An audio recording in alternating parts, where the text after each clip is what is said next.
god named Sparkles? With the success of The Amazing Spider-Man, Sony would begin work on a sequel, and with the success of The Avengers, which set up a new cinematic universe, Sony would develop ambitions to create their own expansive Spider-Man universe. Unfortunately, this meant cramming The Amazing Spider-Man 2 with several storylines to set up future films. Let's take a look at every scene that was cut from The Amazing Spider-Man 2 and how they would have tied into Sony's universe.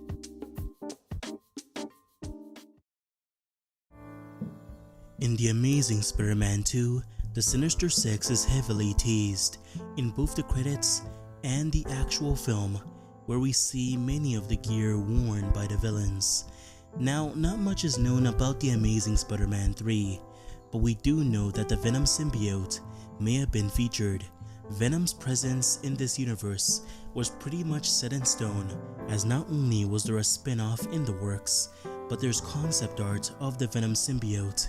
As you can see, it's being kept within some kind of sonic container. What's interesting is that this Venom symbiote was included in an alternate trailer for the film. As you can see the symbiote moving within its container.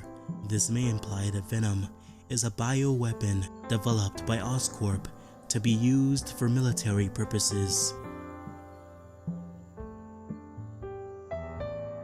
In The Amazing Spider-Man 2, after the death of Gwen Stacy, Peter is stricken by both guilt and grief, something that affects him for months to come.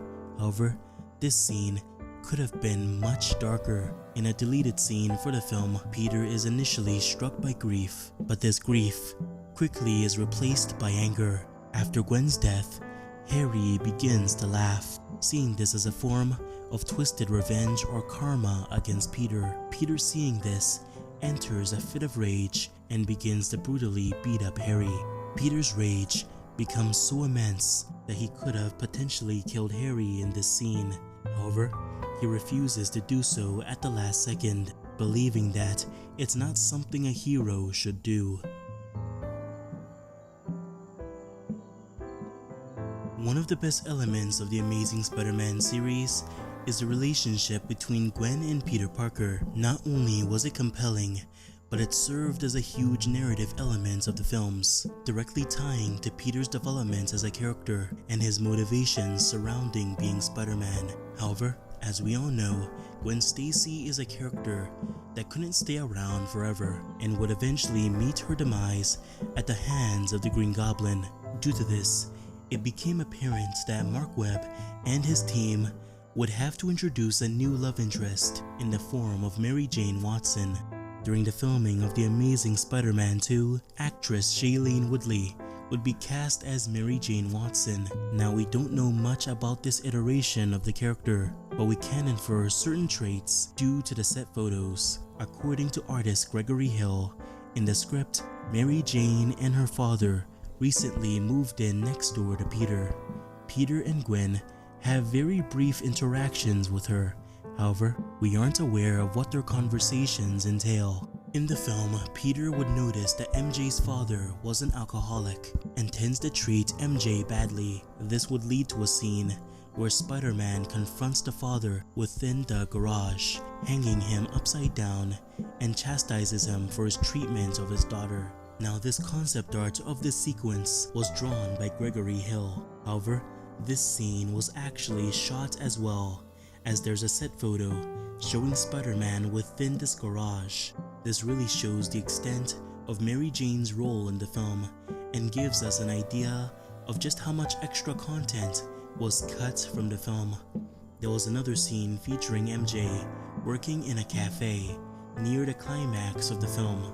While we don't get a good look at her in the actual film, we do see a brief shot of her back in the final scene.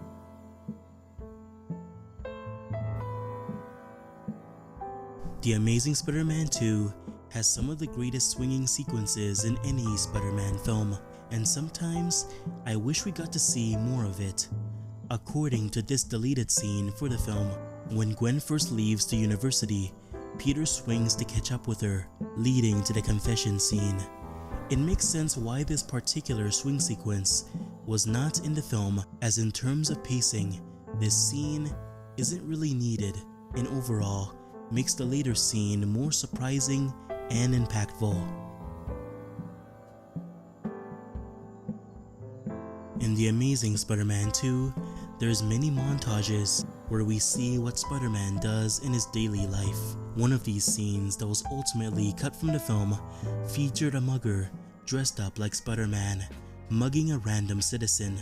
The real Spider-Man would then come in and stop this robbery, which I'm sure would have been a great comedic scene in the film.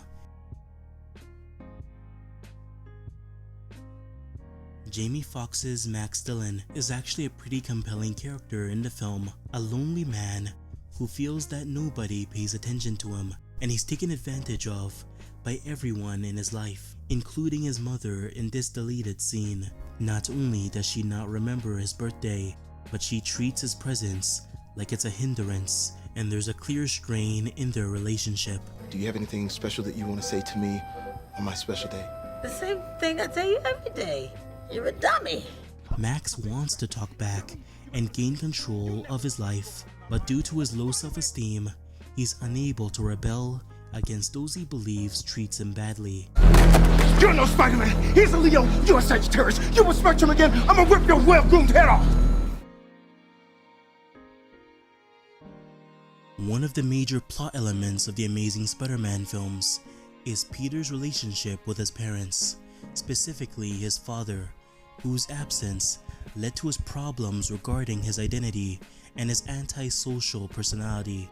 The films mostly revolve around the mystery of his parents' disappearance, and we are led to believe that his parents were assassinated by Oscorp. However, in a deleted scene from The Amazing Spider-Man 2, Peter's father is revealed to have miraculously survived the plane crash we see at the beginning of the film, as he's shown to use a parachute to escape the plane in another deleted scene. In this scene, Peter's father returns after years of hiding due to Peter's emotional vulnerability after Gwen Stacy's death. We also finally learn the reason behind his disappearance and the faking of his death. It was in order to protect Peter, who Osborn would have hurt in order to use as leverage. This scene represents one of the best moments from The Amazing Spider-Man 2. We not only get a glimpse at Andrew Garfield's incredible acting, but the plot thread set up in the first film finally reaches its conclusion.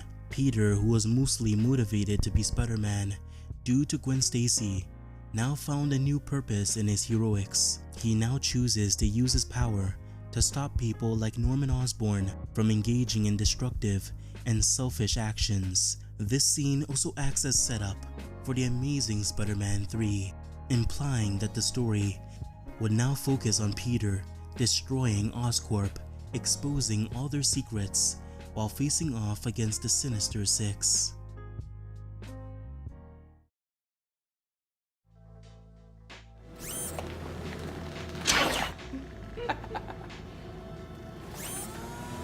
Any battlefield injury, a broken leg, gunshot wound, the suit pretty much does the walking for you while it heals your body.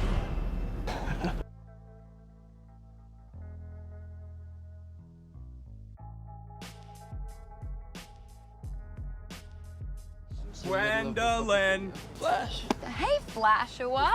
Got into Dakota State. No. It's all because of you. Your tutoring worked. Congratulations. Thank you. Good job. Congratulations, Miss Stacy. Welcome to Oxford. Wow, thank you. I'm so honored.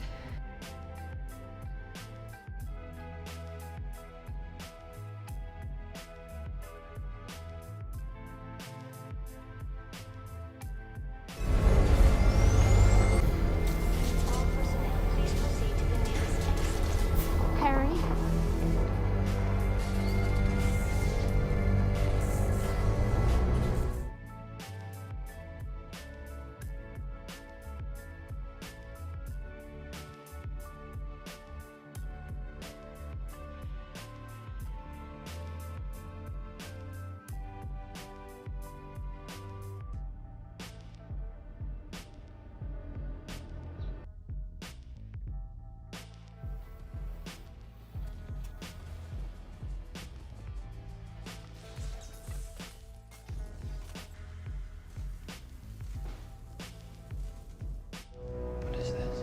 had you and your aunt and your uncle under surveillance.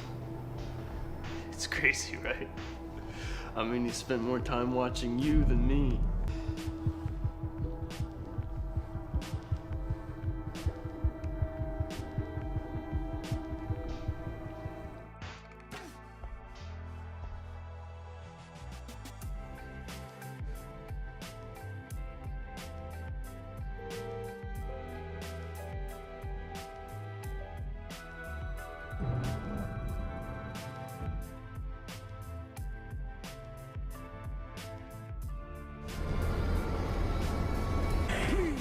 You're right. The fall is fastest.